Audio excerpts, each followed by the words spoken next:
Welcome to the Aerospace Advantage podcast. I'm Doug Birkey, Executive Director of Mitchell Institute. Here on Aerospace Advantage, we speak with leaders in the DoD, industry, and other subject matter experts to explore the intersection of strategy, operational concepts, technology, and policy when it comes to air and space power. If you like learning about aerospace power, you're in the right place. So to our regular listeners, welcome back. And if it's your first time here, thanks so much for joining us. And as a reminder, if you like what you hear, please do us a favor and follow our show. And give us a like and leave a comment so we can keep charting the trajectories that matter most to you. We talk about it all the time here at the Aerospace Advantage, but America is demanding more from its national security space enterprise than ever before. From a threat perspective, the U.S. used to operate a broad range of satellites and their corresponding ground enterprises without having to worry about adversaries targeting them. And this is a powerful system. Think about it. Tremendously capable intelligence, surveillance, reconnaissance satellites, navigation technology like GPS, weather satellites, a global communication architecture, and a lot more. These technologies, they revolutionized our military strategies, operational concepts, and tactics at really core levels.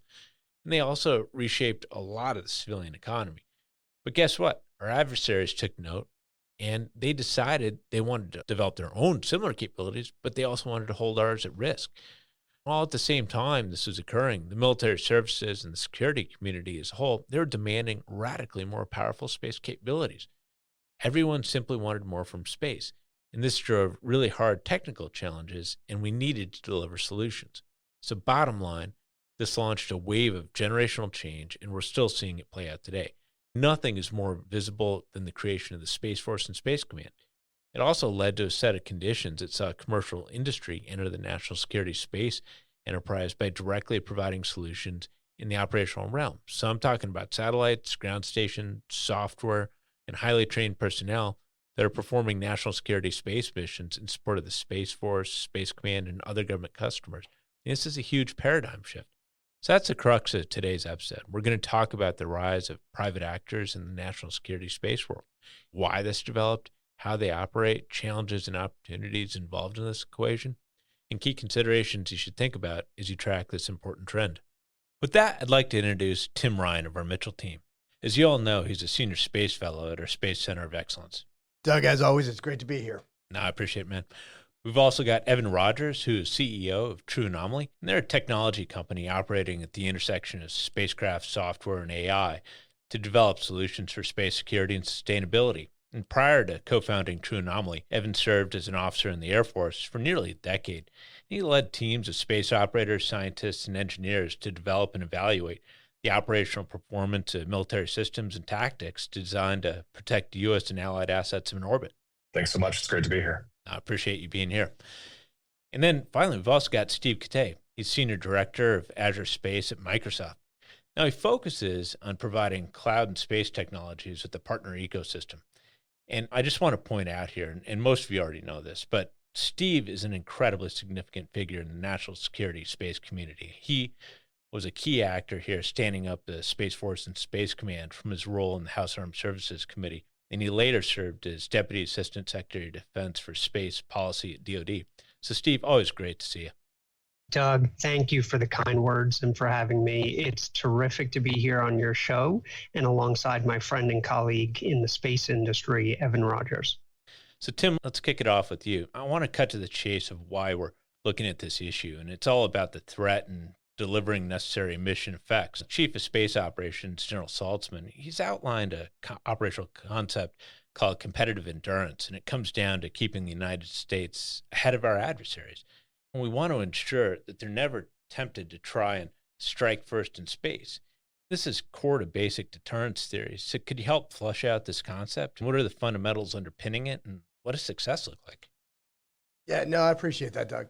So it's a three-part framework. It's for this designed so that the service has a roadmap to be able to both deter conflict in space while preparing for the fight if that deterrence does happen to fail. I think that when we start to take a look at it and we look at the words that the CSO has put out in his C notes and as well as in various talks that he's given around the country, he frames it as to be able to capture the state of competition that we're currently in with China.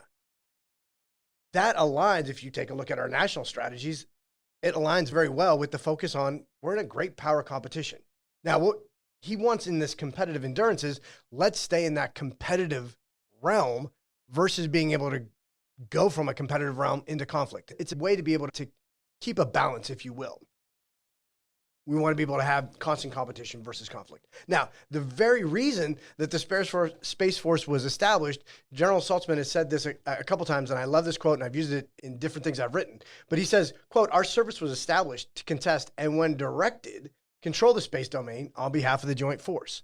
The responsibility to fight for space superiority with the military force is why we are a service and not a functional community." I think that's right at the heart of exactly what he's trying to get at, is being able to prepare warfighters in this environment in case the deterrence does fail. Now, these three tenets are underpinned by what he calls avoiding operational surprise, or being able to have that space domain awareness to actually understand what is up there, but also what their intent is and what they're doing. Talks about denying first mover advantage. That's having resiliency, disaggregating our missions in the orbit, being able to build that all in. And finally, having responsible counter space campaigning. As you know, Doug, and I know that Steve and Evan both know, this is kind of a change for a space community to actually start to talk about counter space and actually having a campaign in that. And so those kind of underpin and is the campaign that we look at when we talk about competitive endurance. I appreciate that. So Evan, Steve, I want to bring you into the conversation. What's your take on the environment right now? I tried to explain it in the intro. It's a combination of threat plus a demand for radically more powerful space capabilities, but am I capturing that correctly? Yeah, Doug, I think you are, and I would add a couple of challenges and give a great summary. I'll add kind of two core challenges that I think are underpinning this problem that General Saltzman is articulating here. I would characterize doctrine and policy as being one of the first challenges. And doctrine and policy are always trailing indicators in warfighting.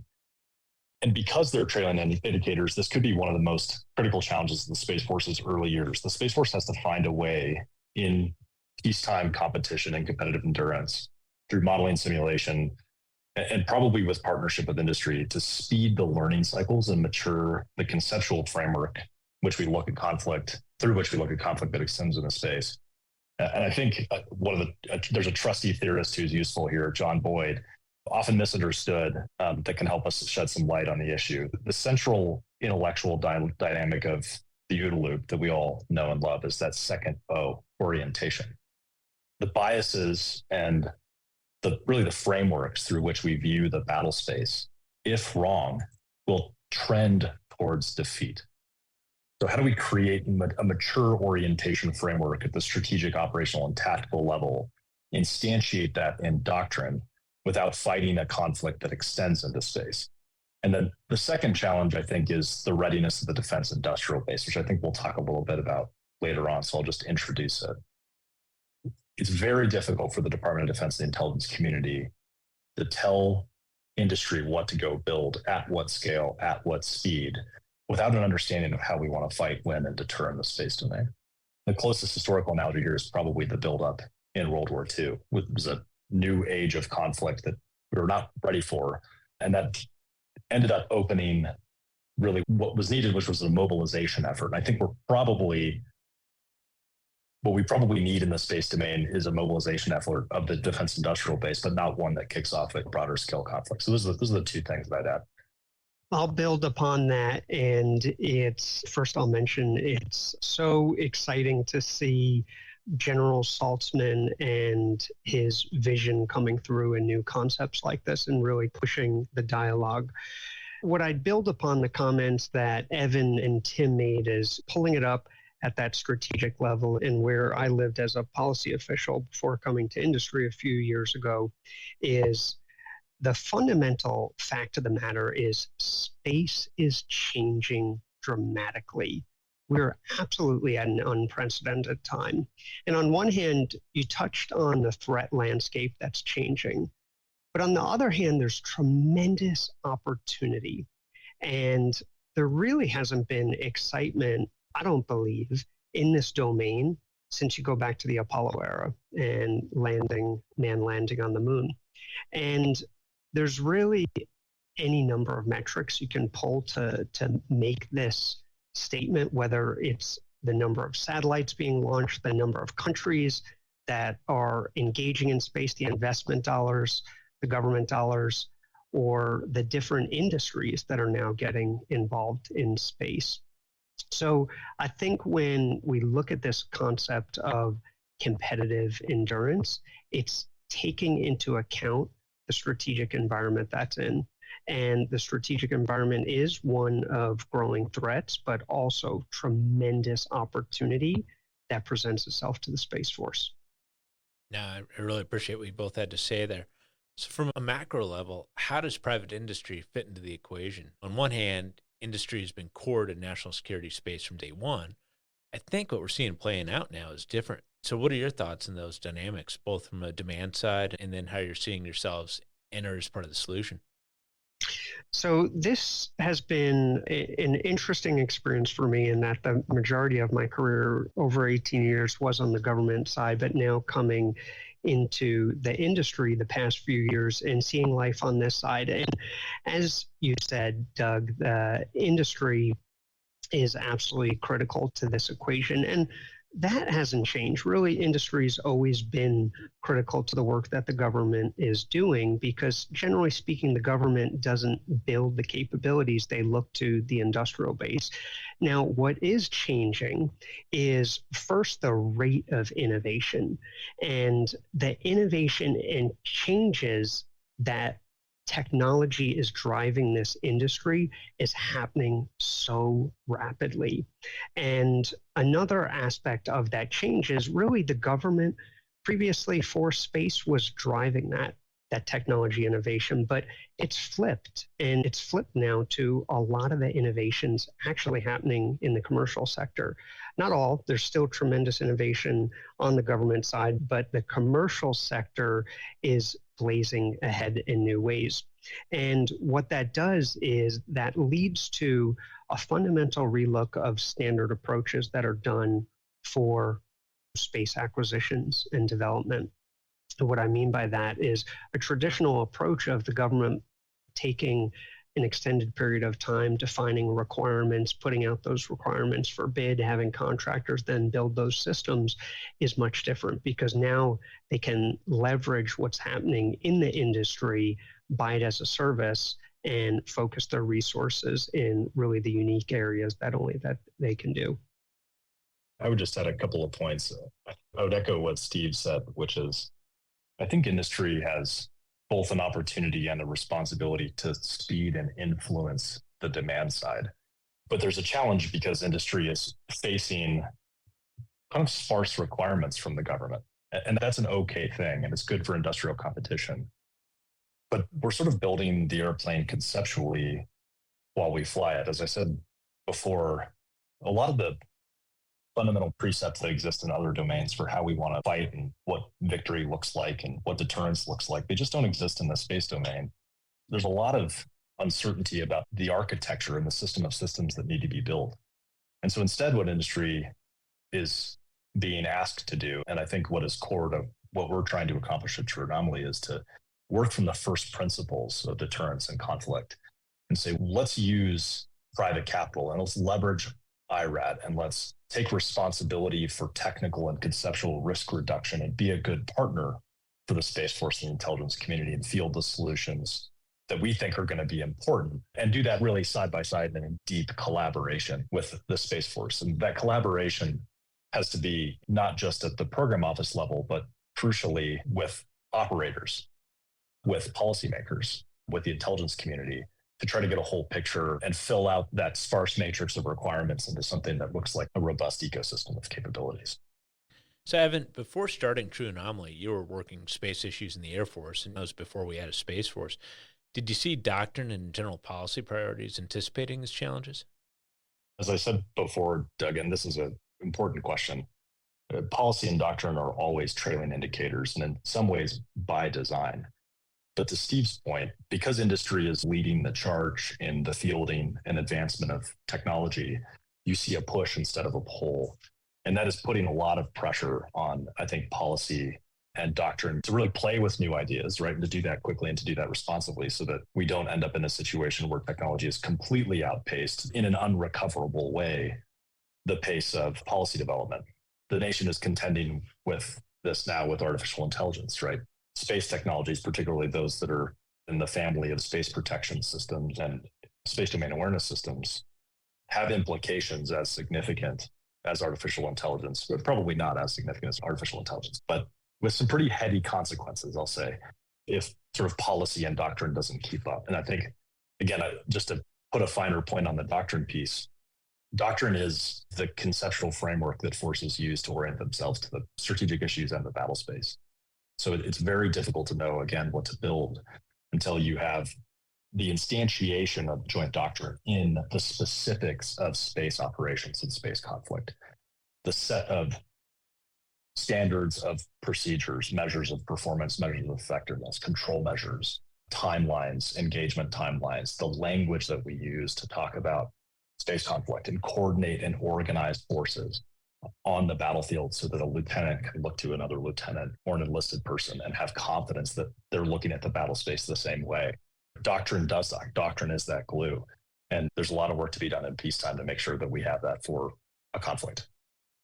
In many ways, it reminds me of the interwar period where we had general thoughts of how we thought new industrial age technologies were going to apply, but hadn't really been put to the test yet. And so there are theories in play quite often, and a lot of them played out, but there are others that had to get adjusted when we hit World War II, but it's a very dynamic period. So one thing to note about the Space Force is just how quickly both it and the space domain as a whole have changed in recent years. So Tim, what are some of the most important developments our audience should track? Yeah, Steve, you had mentioned that this is a unprecedented time of change. That's 100% for sure. Let's just take a look. Split it up between the words that we throw around, congested and contested. Let's just look at how congested it's getting. In the last 15 years, 53 nations have began being a spacefaring country. That's increasing satellites on orbit by 500%. That has moved from 15 years ago, well over 50% of the active satellites at that point in time, where it was heavily skewed towards military satellites and not commercial. Today, well over 50% of the active satellites are commercial. That can have a little bit of a difference as a look at the domain. This is actually just what is actually that needs to be tracked. Now, that's a totally different situation when we start to talk about things in a contested environment. That demands the space domain awareness that we talked a little bit about earlier. That's understanding the threat, maintaining a custody on that threat, and then being able to do something about that threat before it actually takes you out. This is everything from proximity operations that could endanger U.S. assets or create a, quote, soft kill by taking it out of mission. Kinetic on-orbit threat capabilities to capabilities that would enter into orbit from terrestrial. Finally, let's not forget, Russia has shown us their cyber forces have demonstrated the ability to successfully attack commercial SATCOM capabilities and take it out of mission. So all this is happening around the same time that the Space Force is transitioning their own capabilities, those capabilities that were designed for a peaceful environment, transitioning into combat-capable forces and combat-capable capabilities. Now I get it. And those are all key factors to consider when we're talking about operating in space. So, Evan, how does it all impact the doctrine Space Force is continuing to develop as Guardians seek to keep pace with the evolving environment? And we touched upon it earlier, but this is really important. Yeah, I think the task here, we did touch on it earlier, I think the task that the Space Force has is twofold. There's just some fundamental research that has to be done in doctrine, and that doctrine has to tie together individual action and individual system action all the way into a set of higher order effects. And the place to start is other services doctrine. The place to start is in joint doctrine. The answers for how to fight are mature. We've been fighting as a species for millennia. And contemporary conflict looks a certain way, and it's instantiated in other services doctrine. We can draw lessons from other services and other domains, and we can abstract those and say, what does a flank look like in the space domain? What are the control measures that control the flow of forces and information in other domains that could be relevant to the space domain? And then we need to play with those ideas on controlled ranges. We need to play with them in modeling and simulation environments. And we have to spread that education across not just every new Guardian that comes into the force, but also at the senior levels. The senior leaders know how to get the most in terms of performance out of their junior officers and junior enlisted people. Yeah. So, Steve, I noted it in the intro, but you're Deputy Assistant Secretary of Defense for Space Policy while Space Force was being founded. Can you talk about what that experience is like and how this combined set of circumstances regarding the threat environment and drive for more space capabilities fed into the creation of the service? Sure. Thanks, Doug. So it was a terrific experience, and I consider myself extremely fortunate to have what I believe really ended up being a unique view in the creation of Space Force. And I say that because my career started as an active duty officer, but then I found myself on Capitol Hill in 2011 working for the House Armed Services Committee. And over the years, then after that, then going up to the Pentagon to be the DASD for space policy. And the history of the Space Force actually goes back further than most people realize, because a lot of people think that it goes back the past few years when the discussion energized, but it actually goes back to 2000 and the Rumsfeld Commission. And there was an unlikely set of events from 2000 all the way up to 2019 that created the Space Force. And frankly, we could probably do another podcast on all the stories and events associated with that creation. But the key points along the way, from the Rumsfeld Commission to an Allard Commission in 2007 to 2008 to the GAO doing a study in 2016, which really started energizing Congress, saying that there's been multiple studies that have been done and regarding space organization and management, and we don't have it quite right. And if you go back to a quote of the Rumsfeld Commission, essentially saying that we're at risk of a potential space Pearl Harbor, and the Allard Commission saying that there's no one in charge of national security space. But all these studies were done, and it led to Congress really starting to push that. And in particular, then chairman of the subcommittee of strategic forces, Congressman Mike Rogers of Alabama, alongside his colleague, who was then the ranking member, Jim Cooper of Tennessee, and a Republican and Democrat worked together arm in arm in that. And they ended up being ahead of their time, but the whole concept got new wind then from President Trump. And then the rest really became history. And I think it is such an example of our country taking a strategic step at just the right moment. And you see all this view on the news of the divisiveness and across the political aisle and the different battles that are done. This is an example of both sides of the political aisle, Republicans and Democrats, both sides of Capitol Hill, the House and the Senate, both sides of Pennsylvania Avenue, the Capitol and the White House. And then you could say both sides of the Potomac with the Pentagon then, and then downtown DC, all working together to make a change for our nation. And many people were involved in making that happen. And to go to your point, the combined set of circumstances, what I hope to leave listeners with, and actually somebody on my team, Audrey Schaefer, when I was in the Pentagon, summarized this, I believe, so well. When people say, why is a Space Force needed? That was always the hardest question when this was debated, and this topic of creating a Space Force was debated greatly. But ultimately, I'll never forget her saying, the reason for a Space Force is that space has become so important to our nation that we now need an armed force to protect and defend it. And that goes to the things that Tim was saying and Evan was saying of having trained and ready people, the equipment, and the doctrine and operations for employment. So what I'd leave you with on the creation of the Space Force is a message that major change can happen, and people within the force now need to pick up that mantle of change. Now, and I was fortunate enough to be in DC in various positions watching this unfold. And, it's really rare when the puzzle pieces align and you see that sort of seismic change. aligned to demand signals. So it really was amazing, as you just described there.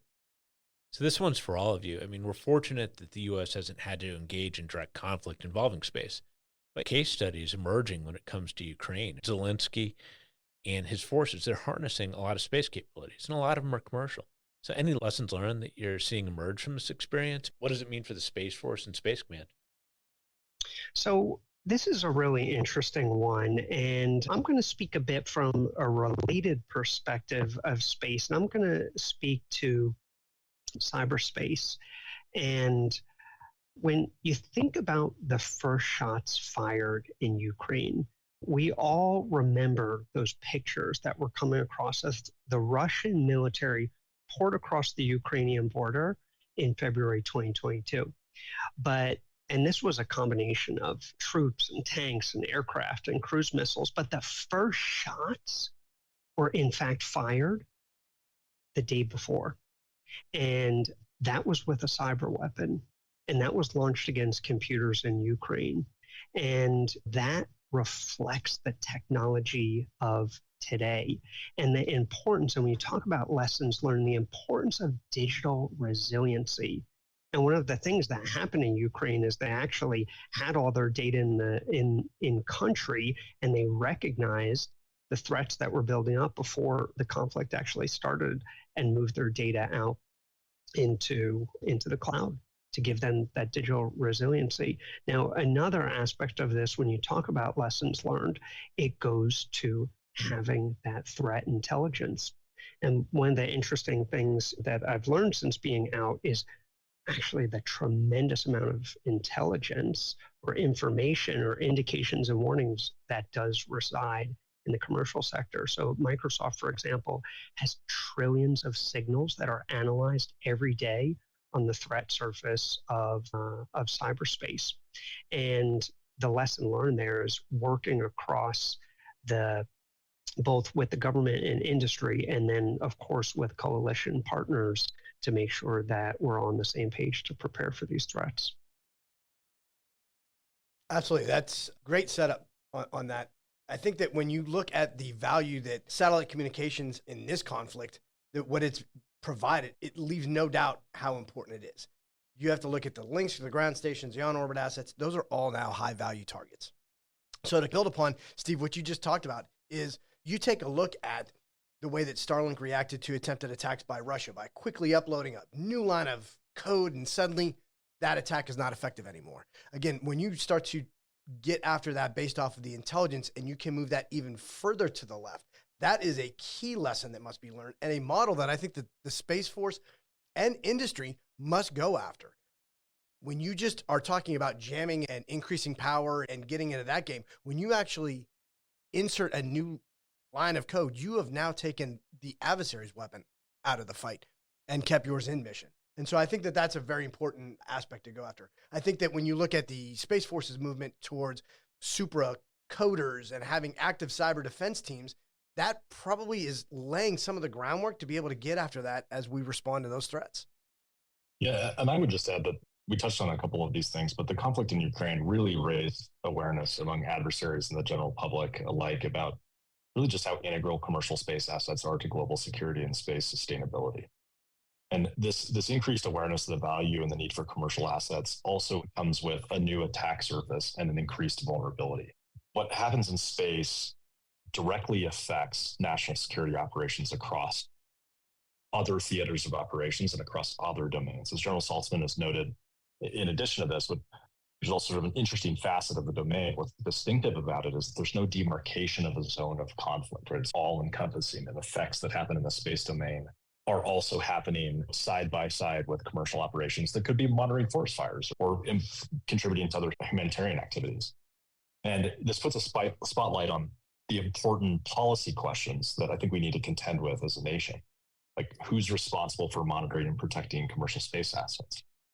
Are there commercial solutions to assist in monitoring and protection? What are the limitations of utilizing those assets in conflict? Would an attack on a high-value commercial space asset be considered an act of war? Is that actually an opportunity that adversaries want to take because it's not a shot isn't targeting a national security, government-owned, government-operated system? who's liable for those kinds of costs? And what's the responsibility, and how quickly do we need to respond and show our cards should an attack happen to disable a commercial space operator? The final point is that the conflict really, and both Tim and Steve touched on this, but the final point is that the conflict really reinforced and even made more visceral the coupling between technology and conflict. And we need to embrace, I think we have no choice but to embrace the relationship between changing tactical doctrine and emerging and changing technology. For example, the proliferation vis-a-vis Starlink may negate weapon systems that are single shot, single target systems, right? Destroying a single Starlink satellite may not have an outsized effect on the constellation's functionality if you do that with a direct ascent anti-satellite weapon that costs tens of millions relative to a Starlink satellite that is probably less than $1 million. But it didn't make the desirability of targeting those systems any less appealing for Russian forces. The attack surface just changed. So one thing for us to think about and internalize is really how we should be designing for a changing attack surface to try to move the sands under the adversary's foot, but also as those sands move for us, how do we embrace the coupling between technology and doctrine and have that be a feature and not just a bug and not just contributing to fog and friction in warfare? Evan, building off your point, when we routinely read about these things in the Wall Street Journal or Washington Post or wherever, and the policymakers are reading those same headlines too, I think that's when we're seeing a lot of movement here on these topics because we can't ignore it. I mean, it's right there and it's so consequential. If we look at General Saltzman, he's described the success in the space domain as perpetual competition, and he's explained there's no victory in space because if you do it right, you never fight. Now, this obviously ties to some core tenets of deterrence theory that we've all worked out in terrestrial domains, but what's your take on this and how does it align with your organizational missions? Yeah, thank you for the question. I think Steve will have a lot more to say on this than I will, but I'll just touch on the organizational piece of this because I think it goes back to the point about the responsibility that the defense industrial base has to contributing to deterrence. If you look at this has been said in other forums, and I can't recall who said this, but one of the reasons that the United States puts forward such a strong deterrence against conventional conflict against the near-peer adversary isn't merely the forces that are fielded, but it's also the industrial capacity to build and innovate. And the industrial base today really isn't well suited to iterate into a new domain that is capitally intensive. We've dealt with having to deal with a new domain vis-a-vis cyber, but the cost of entry into developing mature cyber capabilities is substantially less than developing mature space capabilities in an ecosystem that allows you to prosecute and respond to conflict and ultimately deter conflict. So it's a different way of thinking about investment by the private sector. It's a different way of thinking about risk-taking by the government.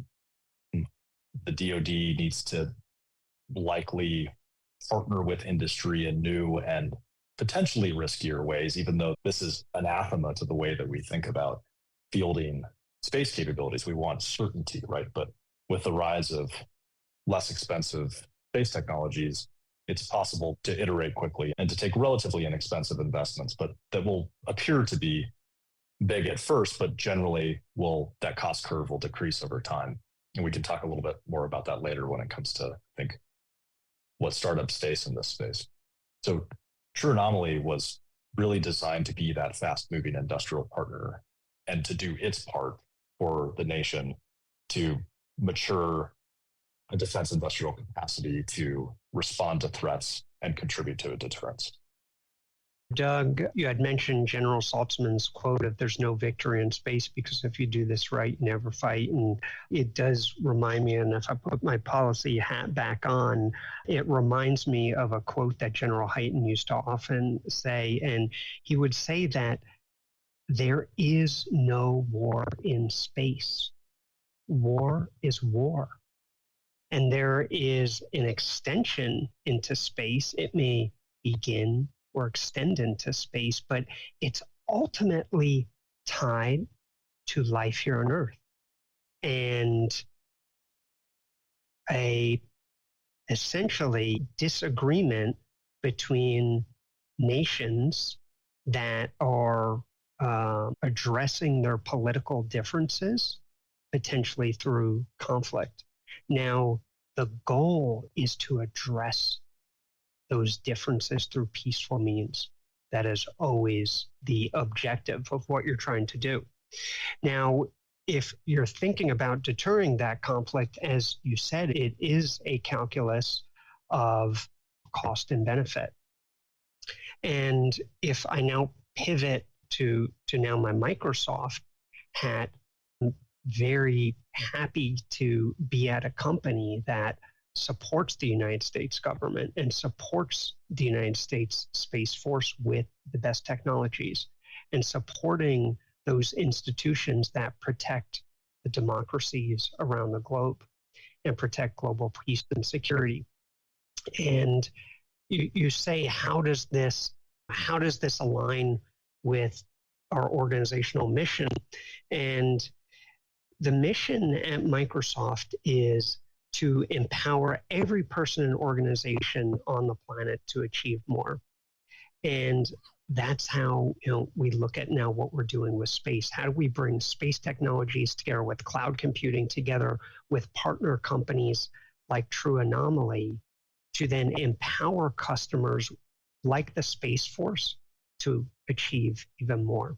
And I think ultimately that does contribute to deterrence, because you want that strategic competitor to be able to look then and say, that's not the fight they want to take on. I appreciate that, Stephen. You're reminding me a lot of General Chilton when he talks about, if you want to understand military operations in space, just look at the other domains. So many of the core elements do exist in other places, whether it's situational awareness or other elements that are so important. So I really appreciate that. So Space Force is both blessed and cursed with having access to a massive wealth of new, incredible technology. And this is great, but it also presents a challenge of trying to keep up with the pace of change. This is bleeding edge stuff. So Steve, how do you view the Space Force's approach to fostering innovation compared to the other services? So the Space Force Space Systems Command, General Gutlein, who's a tremendous leader there, along, of course, with Secretary Cavelli and under the leadership of Secretary Kendall, have put out this approach called exploit, buy, build. And essentially what they're getting at with this is for the Space Force to exploit what's available, to buy what they can, and only build what they must. And I think this is a great approach, and it's the right framework. Now, the challenge, of course, will come into turning that into execution. And time will tell as they're making these changes to their architectures, and organizations like the Space Development Agency and Space Systems Command, SWAC and DIU, are coming together in different ways to embrace new innovation. And if I've learned anything in the time now in industry, is I've learned that it takes partnerships. And it takes partnerships to get these leading edge technologies into the hands of the warfighters. And whether it's AI, ground stations, cloud, or data platforms, it's really the ability to work together, because the Space Force has such unique operating environments and security requirements that they need to address. So when I look at the acquisition approach that they're moving out on, I definitely support their efforts that they're doing. And I think fundamentally, what I would say to my old colleagues on the Hill is to lean forward as much as the Hill is comfortable in allowing them flexibility, and allowing them flexibility to move rapidly to address the challenges and also take advantage of these opportunities in front of them. Those are really great insights. And I mean, you've seen it from now kind of a 360 view, so I really appreciate that. So given that we've got a lot of pressing problems here and now, I mean, where is commercial space industry best equipped to fill critical capabilities in, let's just say, the next 2 years? Really, the area I would hone in on is data. it fundamentally comes down to how you are moving data rapidly, how you're doing it in a resilient fashion. And when I say that, how you're moving it through space systems in multiple orbits, multiple bands, multiple vendors, and then when it's on the ground, how you're moving it through a global infrastructure. And then it's being able to process that data and being able to store and organize and bring tools like artificial intelligence and machine learning. And there's amazing new capabilities that are coming out. For instance, at Microsoft, we've got a partnership with OpenAI, and it brings tremendous large language models to now what even to the ability of government customers to be able to access that technology in government clouds. So when I look at your question on what critical capabilities, I see fundamentally leveraging these space systems and with a strong focus on how you are going to use the data and massive amounts of data and being able to move that and harness it is really the big area. That's incredible. I mean, it wasn't long ago, it would have been science fiction, some of what we're talking about, yet it's here and now. So whenever we talk about tech adoption and defense acquisition with startups, we frequently hear about the Valley of Death. So Evan, could you outline for our listeners what this is and how True Anomaly is working to overcome it? What should others in this area know about the process? This is such an important question with implications for the entire defense industrial base, but also implications for some of the things that Steve was talking about with respect to the ability to adopt technologies that are coming out of a fast-moving industry. And many of those great ideas and new technologies are coming out of startups. The Valley of Death is the time and space that it takes to transition a product that you intend to sell to the Department of Defense from a prototype and demonstration to a revenue-generating, self-sustaining, and consistently funded product. The Valley of Death is wider and riskier for domains that require a large amount of capital. As we all know, space is perhaps one of the most expensive domains to enter into. The history of space startups and space technology development is a trail of relatively high profile failures and collapses with some strategic impact. The DoD is incentivized because of these experiences to disaggregate risk across a number of companies and generally incentivized to go towards the large system integrators that don't face capital shortfalls or don't face potential where if the failure of a product doesn't mean the failure of a company, if that makes sense. No, I totally get it. So what other founders, the strategy to take here, and the strategy that so far we've been successful implementing with True Anomaly is the same advice I would give to other founders. You can take a concentrated approach with your go-to-market strategy, or you can take a diffuse approach, which means you can find one senior champion, align the user, and align the funds. Or you can do this in parallel, depending on if you have the size of the team and the sophistication of your capture strategy to do it. What we've decided to do at True Anomaly is take an approach of aligning our technology development, our product development, to what General Saltzman has articulated as the most significant challenges of the Space Force. The next piece is the team has to be driven and the customer has to be bought into a demonstration. And all the better if that demonstration is a fly-up. So just like space is the history of a number of high-profile failures and collapses, it is also a story of a lot of great PowerPoint charts. It's very difficult to demonstrate. It's very capitally intensive to demonstrate viable capabilities. So there tends to be this sort of piecemeal approach where you demonstrate by analysis that the capability is viable, hoping to seek some government investment so that you can go raise more private capital. The strategy that we've opted to take is to raise a substantial amount of private capital and prove the system end to end, because we think that is going to be, there's just something about seeing a spacecraft fly.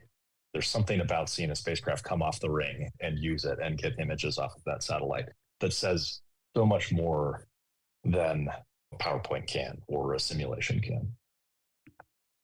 No, I appreciate that. And Steve, obviously working in Azure Space, you have a pretty good sense of capabilities that the commercial sector can bring to bear in support of Space Force. Where do you see these public-private partnerships going in the future? So I think that the public-private partnerships are going to deepen. And I would tell you that I believe so deeply that the future of the Space Force's architecture is a hybrid space architecture. And it's one where it's commercial, government, and allied space systems. And the ability to put the power of those different sectors together in the fingertips of the guardians is the future, and being able to do it on a secure cloud platform. Now, that is actually a program that's happening today with DIU and the Space Force and AFRL, and it's starting off as demonstrations, and really from there, the challenge will then be ensuring that you go from demonstrations to scaled global capability. Now, the other piece of this, aside from the programs of record or the actual programs, is the engagement. And when you talk about public-private partnerships, I'd call out just a couple forums that I have found since I've been in industry just incredibly insightful and important. One of those is the Space ISAC, the Information Sharing and Analysis Center, which brings together the private sector on space cybersecurity threats and then works hand in partnerships with the government. Another one, and kind of maybe at a deeper technical level, is an organization called DIFI, D-I-F-I. And it's all about digital intermediate frequency interoperability. And not to get too technical here, but you can almost think about this as if you imagine when you go travel the world and you have these different power plugs and you don't always have the interoperability. I don't know if you've ever fried one of your electronics when you went to a foreign country, or you didn't necessarily have the right plug. What DIFI is doing is it's creating standards across the industry. And in that particular case, it aligned across an IEEE standard called VIDA 49. And it doesn't necessarily advantage one company or another, but it gets the industry and the government on common standards so you can have more interoperability. So the government can then achieve things like the hybrid space architecture that I spoke about. That is interesting stuff. Now, readiness is a key part of every service's mission. The actual mechanics, though, of readiness, they look different across the armed forces. And what are your thoughts about how the Space Force looks in this equation? What does its readiness model look like? Are there models Guardians can emulate from the other services? As far as what the Space Force readiness looks like, personally, I won't grade them. Maybe when I was on the Hill, I would take that role, or up in OSD. But what I would say is what's going to be, and what is so important when thinking about readiness, is really that integration of acquisitions, operators, intelligence professionals.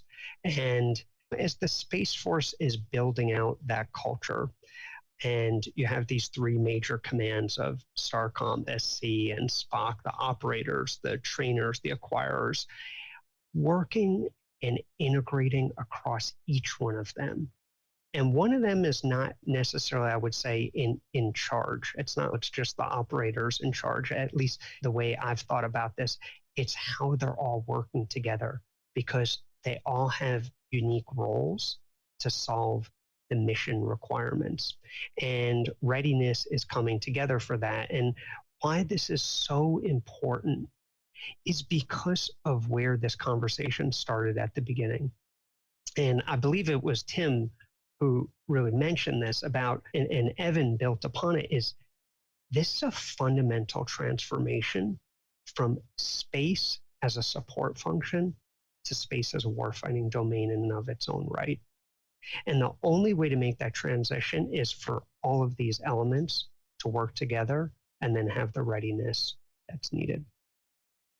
Couldn't agree more, Steve. I think that when you start to look at, and the Space Force is going through this process now to be able to define force presentation and readiness and all those things. But I think that you need to tie that to the actual threat the actual threat environment against whatever that current capability is. There can't be a fear that you are unable to accomplish a mission. You want to be able to get that out and be able to get that attention, but it has to be based off an objective measure of capability versus the threat. When we talk about what can we learn from other services, here's a interesting fact, right? The other services all of a sudden now are relearning, if you will, on how to focus on a pacing threat using proven combat capabilities. Even if they are last generation, the United States Space Force is taking on this threat with capabilities that were not designed for combat or not designed to be able to be operated in a contested environment. So they must grow into that combat ready force and that combat ready capability as we talk about readiness and go forward. I want to keep pulling the thread here in readiness. And obviously in the Army, Marines, Air Force, and Navy, we know their playbook. You can actually go physically drive, fly, or sail the relevant platforms in question. It's all really hands-on, and that's not true for the Space Force. And Major General Bratton noted this recently when he spoke here at Mitchell last month, that Guardians interact with their domain entirely digitally. So, how will developing these digital ranges help Guardians prepare for future warfighting?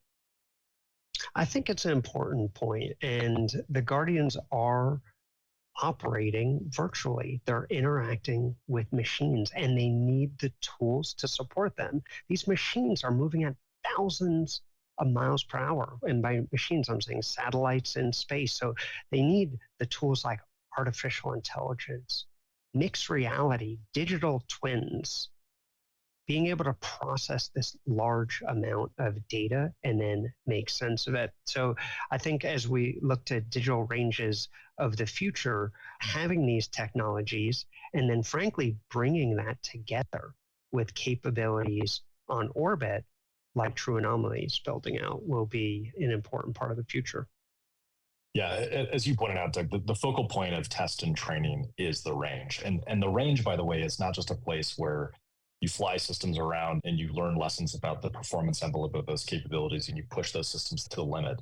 It's also where you build your culture. And General Saltzman has been vocal about this. This is where you build the practices and the lore and the traditions that are part of the fabric of confidence in the person that's fighting next to you and the confidence of commanders in their service members. And the reason that this is so important, it's not just a sort of an abstract part of military tradition. It is actually part of the framework of risk taking. And where that gets developed and where you get confidence to take smart risks and to push the envelope and understand when you have an advantage and press that advantage without overextending is on a range, is in practice. Every service needs this. They need a dedicated test and training range to prepare for real world scenarios. That the phrase is, you want to sweat in peacetime so you don't have to bleed in conflict. The Space Force faces some unique challenges here, right? They're building the airplane while they're flying it. We're thinking about this at True Anomaly beyond the digital range. The digital range is a really important aspect of this, but I can point to dozens of examples where the digital simulation environment didn't have the fidelity. And even if it had the fidelity, the simulation environment wasn't actuating those degrees of freedom of the models to be able to determine the failure modes of systems. So there is an element here of live operations and live system test and tactics that are really important. The other piece on the live side, which you can somewhat do on the digital side, but it is a different story when you have to wait for a system to receive a command on orbit, is the human factors of what we think space conflict might look like. It just takes a long time to conduct an operation in geosynchronous orbit if you're doing rendezvous and proximity operations. And that time scale of execution is different than what's happening in LEO, and it is fundamentally different than what is happening in the terrestrial domain. So syncing all of that up in the space domain with live capabilities in a digital range environment that's also synchronized with terrestrial action is an imperative. we envision a seamless environment to do all of this in. And we're going to have a really exciting announcement in the next couple of weeks about how True Anomaly is building for that controlled environment where Guardians can come get after it and come learn those hard lessons. That's awesome. So I got to ask you guys, how are True Anomaly and Microsoft working together to support Space Force? Thanks so much for the question, Doug. It has been, let me just say, it's been a real honor to work with Steve Kitay over the last year. Steve has been an advisor and a friend and has taken risk in bringing True Anomaly into the conversation. And what's been so clear out of that experience with Steve and with Microsoft over the last year is that we're really cut from the same cloth. We share the same DNA of innovation. And so that's a great backdrop from which to do interesting things as a company, as True Anomaly. We are deployed on Microsoft Azure, on GCC High. We are using the Azure Orbital Ground Station with Viasat RTE to execute all of our operations. Together, True Anomaly, Viasat, and Microsoft are really, I think, at the cutting edge of modeling, simulation, and visualization for Space Force, for Guardians, and for synthetic environments for range execution, for live and digital training, and for tactics development. So when we started Azure Space, we made the strategic decision not to build and launch our own satellites, but rather to partner with others who do, and partner with great companies like True Anomaly. And what we're doing is you're seeing the best of our companies come together in new and differentiated ways, like bringing together what Evan had talked about with True Anomaly's spacecraft and modeling and simulation tools, in our Azure Orbital Ground Infrastructure, and artificial intelligence. And this is where true power ends up getting unlocked, and we're able to bring these new capabilities ultimately to the Space Force and others. And excited to see what we're going to be doing next. Just a tremendous team there to work with, and looking forward to the future. Guys, that's great, and I can't thank you enough for your time. We're at the end of our block here, but it's been great talking to all of you today, and we're really looking forward to where this partnership heads and these concepts are going that we've been talking about. It's really exciting stuff, so thank you. Thank you so much. Thank you. Great to be with you today. Thanks so much. And Steve and Evan, always a pleasure. And with that, I'd like to extend a big thank you to our guests for joining in today's discussion. I'd also like to extend a thank you to our listeners for your continued support and for tuning in to today's show. And if you like what you've heard today, don't forget to hit that like button and follow or subscribe to Aerospace Advantage. You can also leave a comment to let us know what you think about our show or areas that you think we should explore further. And as always, you can join the conversation by following Mitchell Institute on Twitter, Instagram, Facebook, or LinkedIn. And you can always find us at mitchellaerospacepower.org. Thanks again for joining us. We'll see you next time.